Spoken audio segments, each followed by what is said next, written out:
Barrett, who's going to be good in the title game? Who is going to win this thing, man? I hate to just get to the meat and potatoes at the beginning of the interview and ask you who's going to win, but who do you think is going to win and why? Yeah, man, I think Notre Dame is going to spring the upset. I think Notre Dame is going to make this a rock fight. I think that that's how they operate. They do a very good job of that. They can look back at what happened in that Texas game and how Texas took Jeremiah Smith away for Ohio State and go from there. They've got the players to do it. I think if you look at Ohio State, some of their ineffectiveness when they've gotten into trouble has been the offensive line. And Notre Dame, when we saw it, we've seen it throughout the entire playoff, really all season. That defense front's just flat out nasty. So I think they're going to force Will Howard to do a couple of mistakes. They're going to put themselves in positions where they have short fields, and they're going to get the job done. I mean, I think Riley Leonard is one of the more underappreciated players in college football. He can be a weapon in the passing game. They just don't need him to. And if you don't need him to, then you're doing something right. And Marcus Freeman, I think, to his credit, if something works, he doesn't go away from it. He doesn't try to prove he's the smartest person in the room. He just goes about his business. And we saw that last two games ago when they just basically kept Riley Leonard on the ground, didn't have to throw it. Last week, they tried the same thing in the first half. It didn't work, and they opened things up a little bit, and look what happened. Come back for the ages for Notre Dame. So, I think Notre Dame gets the job done.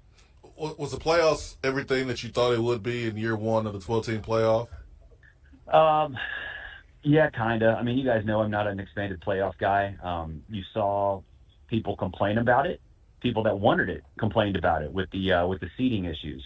You saw some bad games early. You saw some great games as things have gone on. And you've seen upsets, and you've seen that the best teams in the country, or what we thought were the best teams in the country, have all sort of fallen like dominoes. And so I think when all is said and done, I mean, a little bit of both, a little bit of A, a little bit of B, and now all of my Edmonton media members are coming over to try to get into the massage chairs.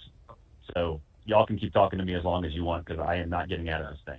Barrett's not moving as long as he's got this important radio hit to take care right. of. He's in Atlanta. Barrett Sallee, college football smothered and covered. What did you think? Do you remember what you thought of Notre Dame's situation right after the loss to Northern Illinois? Because how incredible would it be to go from that point, whatever you might have thought at the time, I'm sure you didn't think national championship was coming, to now thinking they might get it done on Monday night? Well, I kind of wrote something to the effect. I don't have it in front of me, but I wrote something to the effect that they're still capable of winning a title, but the margin for error is gone. And it was basically to the effect of, look, Notre Dame still lost that game in a game that they like to play, right?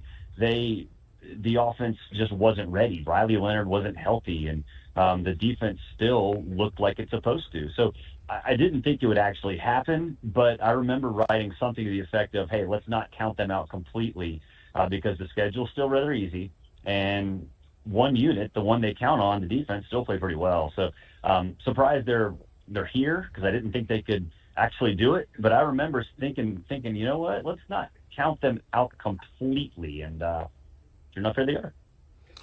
There's some NFL jobs open, and some NFL jobs have included college coaches as potential candidates. Which college coach you think is the most prepared to go to NFL and have success? In terms of the college, in terms of all the ones that are out there still, I think it's probably Deion. Yeah, Deion can be fine.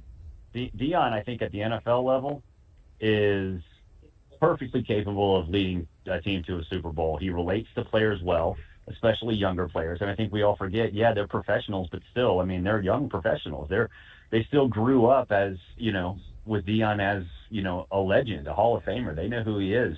And he can relate to them. He showed that at Colorado, and he hires great. I think that's the thing is he went out and he understood his flaws. He understood where his team was struggling, and went out and did enough from a roster standpoint and did the exact right things from a coaching hire standpoint with Warren Sapp and guys like that. So I'm convinced that if you put him in the NFL, he'll be successful. He's done it at the high school level. He's done it at the HBCU level.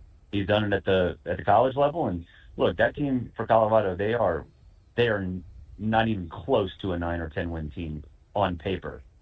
he made them one, and that speaks volumes as to what he can do from an on-the-field standpoint. Barrett, most of college football is on to what's going to happen the rest of 2025. Ohio State and Notre Dame have a game to play, of course, on Monday. But so far, moves in the SEC, teams that have maybe helped themselves, teams that have work to do based on transfer portal activity. What has stood out over the last few weeks with the movement you've seen within the SEC?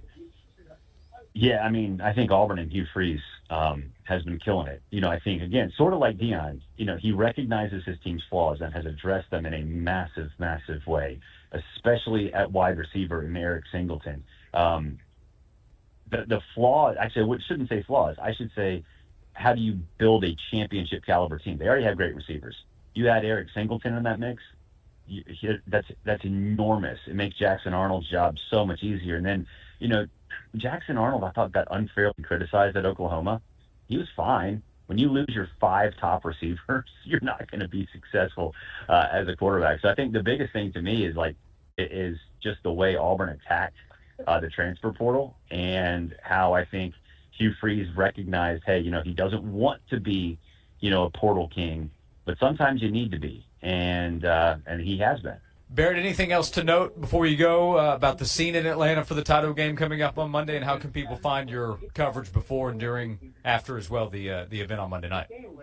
Yeah, there are a lot of fans here. And Notre Dame fans are global. They're definitely here. And Ohio State fans, talking to some around the media cell, there's a lot of fans staying here this weekend, and they seem really happy with Ryan Day. Win or lose, I think they're going to be okay with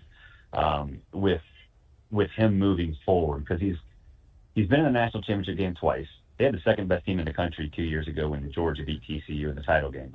I think they're content. He's won 3 big games. I think all those, the people that care about the rivalry still don't like him, but I think everybody else is okay with him. And we'll have coverage on College Football Smothered and Covered. We'll have coverage on Outkick. We'll have coverage on SiriusXM. So that all is contingent on me getting out of this massage chair at the media lounge, which, I mean, is at this point not very likely.